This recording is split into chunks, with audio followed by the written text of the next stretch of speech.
All right, guys, it's Copper Cutlass, and we brought with us some weapons of mass destruction here. We got our air drill with a wire wheel. That one. We got the straight grinder, which is variable speeds, with the death wheel, which is a strip wheel.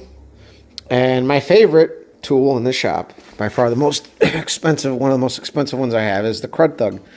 This is a very coarse, and it's rotational specific.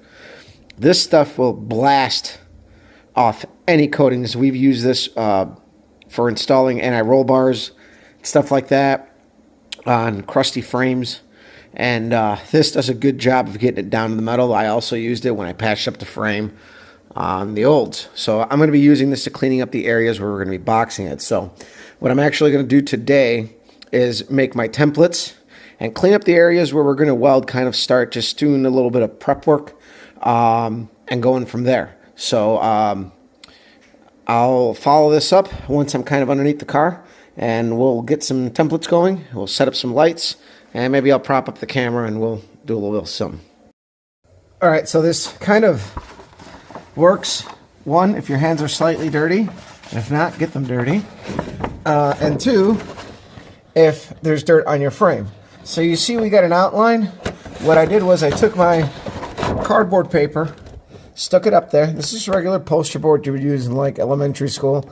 I pressed it up against there. I got my outline. Now I'm going to cut it, see what it looks like. Now I could have taken off the brake lines, but we are not that committed just yet.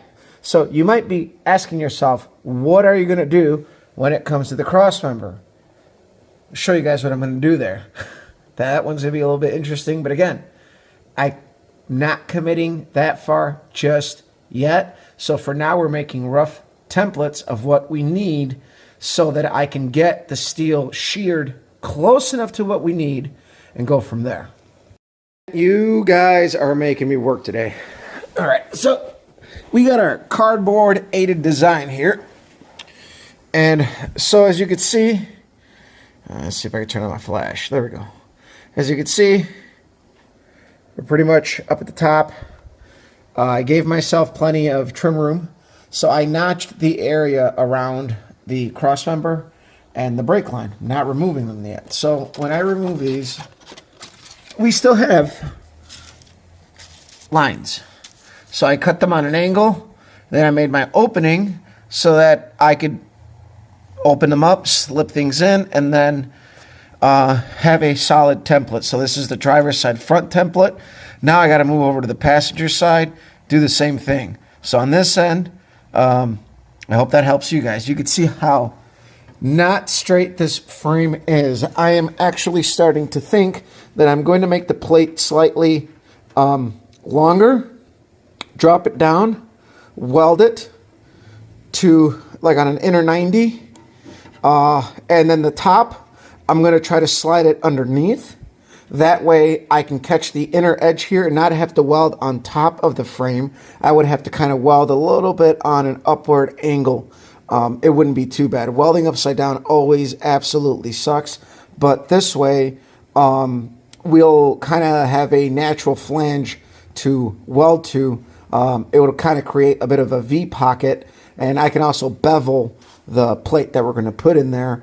And then obviously I'm going to tie it in on the ends and go here. And there is going to be some forming to do. So from Jump Street, I have to make my template just a little long to, you know, when you make your bends, you're going to lose a little bit of length. And since our paper flattens out, I'm going to have to add 1/8 on each end just to kind of make up for that, and then I can trim back as needed. And again, we did the same thing with the Pontiac when we boxed the frame. Same thing, same deal. The only difference is that we had that car off the frame and it made it really, really easy.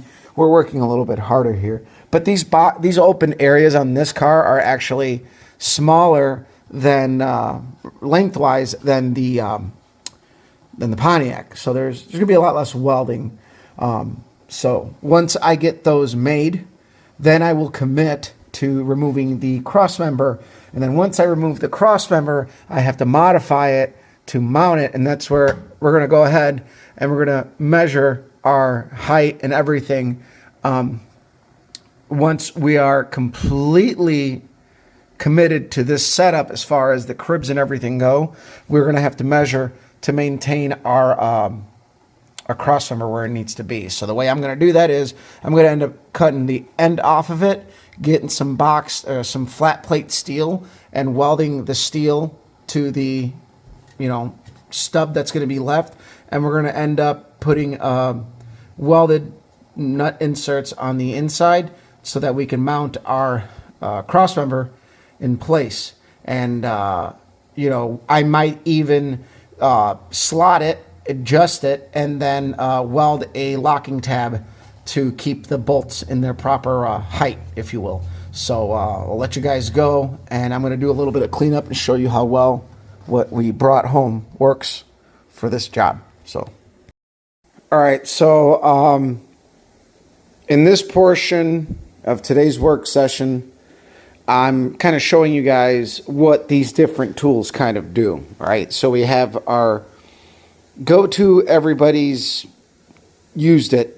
You got one lying around, your wire wheel. You got your death wheel, which is like a 3M roll-lock. It's a hard plastic strip wheel. They do sell them at the hardware store, but they're not the same. This is the automotive version. It's much better. And that is the Crud Thug. It's a little bit more expensive to own and to use, as you have to buy a 5-pack of these extremely aggressive wire wheels. They're about $125 for a pack of 5. The big reason I use that tool at work is to knock off seam sealer off of the lips of panels when we're doing like a quarter panel or a rear body panel on a car. It makes it a lot easier to clean up the metal and get it ready for welding and get all of the urethane coatings off. It's just a killer tool. So let's see how well this works. All right, so right here, this is where I hit it with the strip wheel. All right, you can see it does get down to metal, but it also kind of smears the coating because it kind of gets it hot, and there's undercoating on this frame. So and you can see this isn't scaly rust, this is surface rust. This whole frame was blasted at one point many years ago. So up here was just the wire wheel. All right, and that got in there fairly good into the pits with the finer metal hairs. And this right here was just strictly with the Crud Thug. It does a really good job of knocking off like all of the coatings in like one pass. I also did the entire edge with just the Crud Thug, and this is what it did. Obviously, you got a lot of little pits, and you got to try to get that stuff out because this is probably fine to weld in. My camera's really trying to zoom in. This is probably fine to weld on, but those little pits as you're welding, you're going to get little impurities. So I think I'm going to take a little bit of acetone and a wire brush and try to get some of the stuff out of the pits, because I know it's just coatings. It's not rust or anything. It's paint. I leave you guys with that. The wire wheel with the air drill did a supreme job, actually. Our Crud Thug works just as well, but I like the Crud Thug because it will actually etch the metal. This is more of it did clean it and polish it. This is very abrasive. These are like needles. You see, they're directional, and they're like, they're very, very aggressive, but it works really, really good. So that's kind of it for today. I did the templates. Now I know what I need to do for our frame prep. I'm going to try to get the boxed portion to kind of sit in here. We got to remove brake lines, and on the other side we got to move fuel lines, and then I have to move, let's see what else I got. We got to remove the cross member.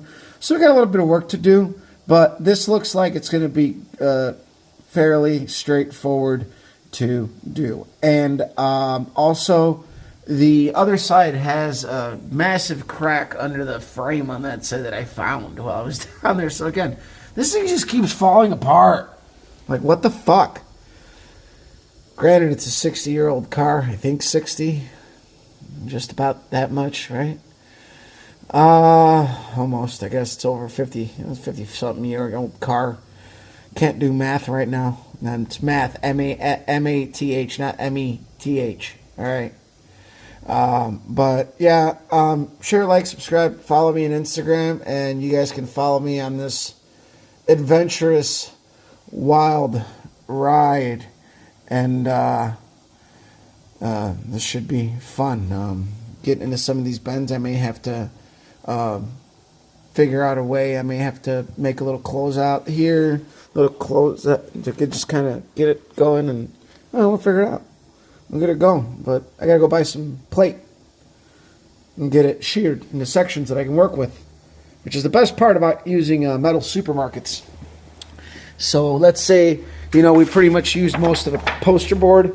I know that it's 22 by 28, so I can look in their catalog, see what's the closest, and then I can tell them to shear it for me.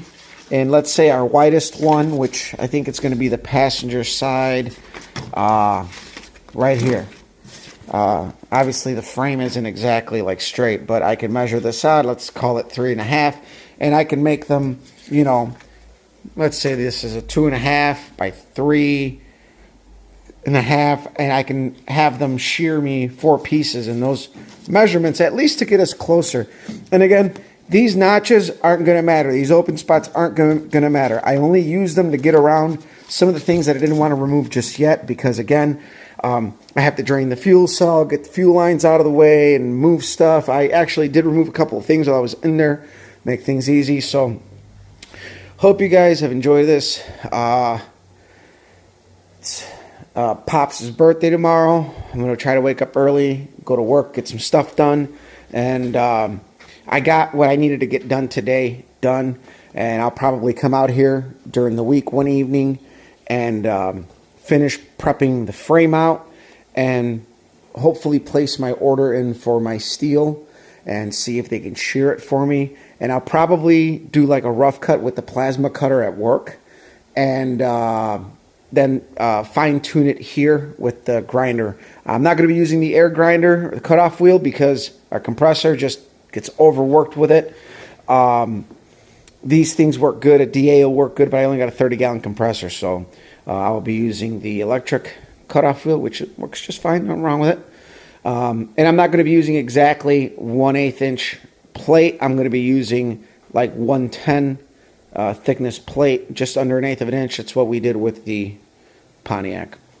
I might actually go maybe even just a little thinner, because we don't really need it that rigid once the cage ties it all in. If I can get like 90, probably be all right. 110 should be good. These metric frames are like 90. That's why the G bodies have that G body shuffle. It's a 90 thou frame versus like 120. So I believe these are stamped like 120. Somebody can correct me, but it's been years since I've seen it, but I believe they're stamped with the thickness. So, all right, we'll see you. And again, share, like, subscribe, follow me on Instagram. It's Copper Colors. We'll see you guys around.